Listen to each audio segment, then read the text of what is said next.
now. Just trying to stay hidden. Okay. Man, this is very cute. They could be in that pixel brush right now. As okay. The next bandage toss has not come out yet. I don't think you wanna. He threw a blind one earlier as well, I think. But you good. Really wanna 1v1 here? Oh no. Oh no. No. That was on a ward. I thought BDD was 100% going to get caught out there. Oh god. Instead, they're just going for Dread. Umpty splashing. There's the heroic charge. He went towards the wall. And first blood picked up by Umpty onto his opposite number.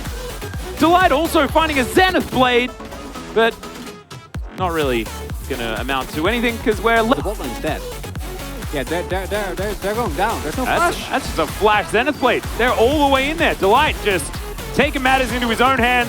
Snowflower was next on the menu. Comfort's all that matters, as Morgan is dead. Yeah, okay, so slicing. We will be dicing. Hold on. But he's got a lot of rage. Actually, no, that was the dice, so he doesn't have that. There's the flash over. Morgan went for the Q flash, instead flash Q'd, but it wouldn't have mattered either way. He is still going to get taken down as Dread will pick up the kill. Unfair, 2 versus 1. Still, Morgan knew that it was going to be Morgan or Rascal. Rascal's been very happy winning on Gwen recently and things like that. As okay, now we're all just going to hang out together. Heroic Charge is going to easily put Canna down as he does manage to get out the cannon barrage. But as you can see, Morgan's pretty tanky with that dominance. Did you witness? Road to do side lane as Lava. Ooh, nice little flash there from Lava. Does get him out, but still. That makes Rise a sitting duck in that mid. So you really have to respect the skirmishing power that's available there as, yeah, Dread's there. They spot him as well, but it also doesn't really matter as, oh boy. All right, I've seen this one before. It happened moments ago as Canna, he needs a whole bucket of oranges to be K after this one. And I don't know, man, it looks to me like Poppy Renekton versus Gangplank is much stronger. I just... Oh my god, are they not even going to use Herald? No, don't need to. As in goes Dread. Looks for Lava.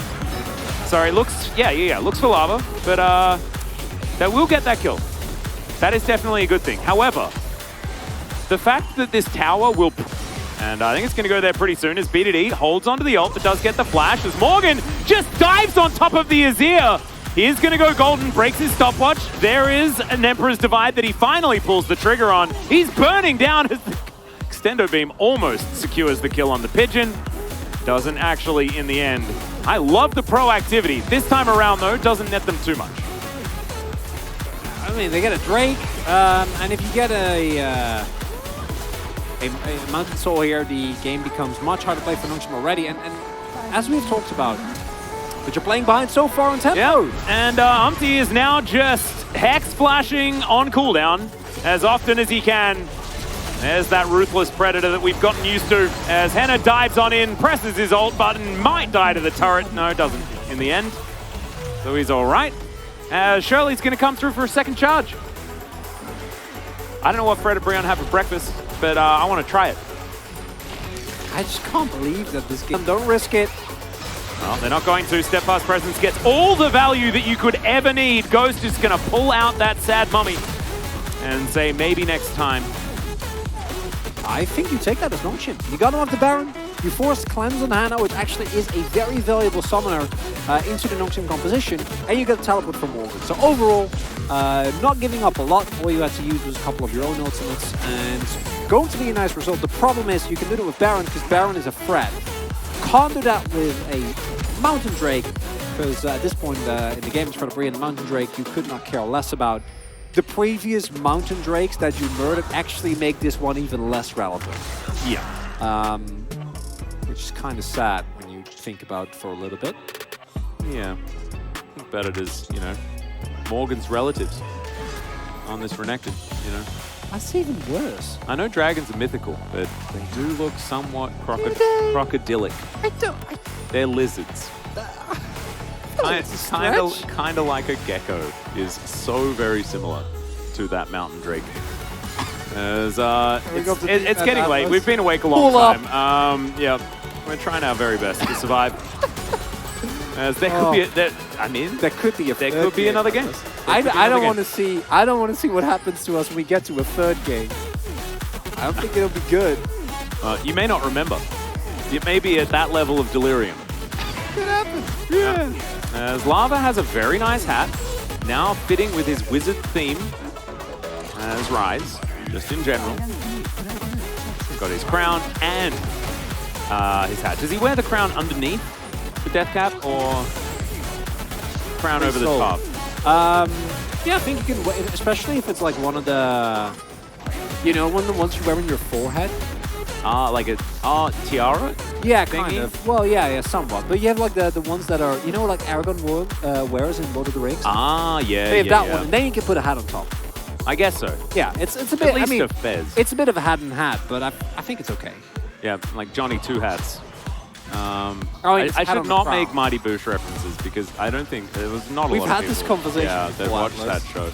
Anyway, Fredabreon have now started off the Baron yet again. Umpty just walks all the way up there and says, "No, Mr. Jungler, you will not participate in my Baron take."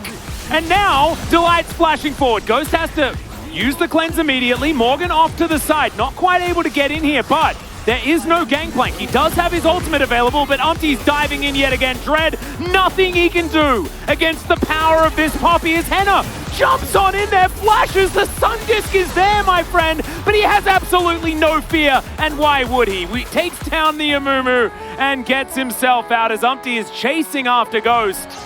Poppy, of course, Callista's worst nightmare, and he's still running. No. Okay, he's not going to do it. He's not going to do it. No, he is. Oh god, he is, because he's got Hex Flash, because he's Poppy. He decided not to. I like to think he let him live. He let him live, Atlas. Okay. This general has mercy. He has mercy. Told him to gangplank Atlas as Fred. Really nice engage there coming through from the light. Unfortunately for Nongshim at this point, you're basically forced to try and please check it out. Even though you know, like, you can't really win this fight. At the very least, you get a bot side turret as Canna is shoving in there. But with the complete lack of care and reckless abandon, Fredabreon, anti-flash over the wall, starts the fight, and now flashes over the wall. Doesn't give. He skates over the wall and then flashes around a turret. Yeah. I imagine like what the comms were is, oh, we're not going in there? All right, I'll just quickly kill this Amumu and then we'll call it a day. I guess. But they were so far ahead. 2-0-2 now for the Zeri. Basically untouched. You had... Hena had IE already at that point. Like, who's going to win that? No one, yeah. No one. Yeah. Quick 2-0, nothing to see here from Fredabreon was not what I expected coming into the night, Atlas. I feel like we should have, though, because we did recently witness this. Nongshim just beat Live Sandbox. Yeah. But Fredabreon doesn't forget how to beat an opponent. They don't forget. They managed to get the 2-0. It was the only other one that they've managed to pick up this season. And you best believe that they're doing it again. As Umpty just setting up shop, they have full control of both sides of this jungle. The news doesn't get better here for Nongshim, folks. Unfortunately, 7,000 gold is the lead here for Fredabreon. These waves are crashing forward. Now, Canna down to 50% health. Umpty gonna move on in, and there's the heroic charge. Flash does come out, and Hena is just gonna last hit the pirate. This turret is not long for the world. They are pushing every single lane. Delight split pushing in mid. I love it, just making sure that they keep the Baron buff there.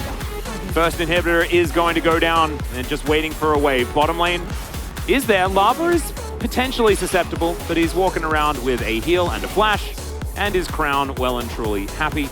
And now we're just sieging Nexus turrets. Fredabreon just want to go home, I guess. Fate's Call going to come out. Ghost not going to find it. It's, oh no! He knocks away the Callista, and then the Amumu finds himself completely alone. Dread now cycloning, but is trying to get away. It's not going to work. The Monkey and the Mummy both going to go down, and now Fredabreon have their eyes on these Nexus turrets. This has just been a clinic, Chronicler. It has been. Fredabreon! Welcome back, I guess. Welcome back. Was a while off the spring, but good to have you here. Yeah, they managed to figure it out. They're like, oh, we've got game one nailed. Now they've figured out game 2 as well. They're unstoppable. It's best of 3 Chronicler as the Nexus is going to go down and Fred and Breon find themselves a redemption victory.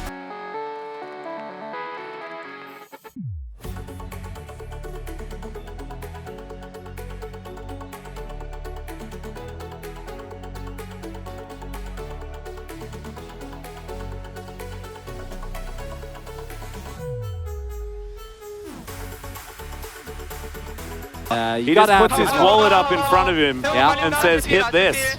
Oh, you can't. It's too big. Oh, he can hit the wallet, just not him. Yeah. Just the wallet. Oh, yeah, right. But it doesn't affect the wallet. No, the wallet. Couldn't care less.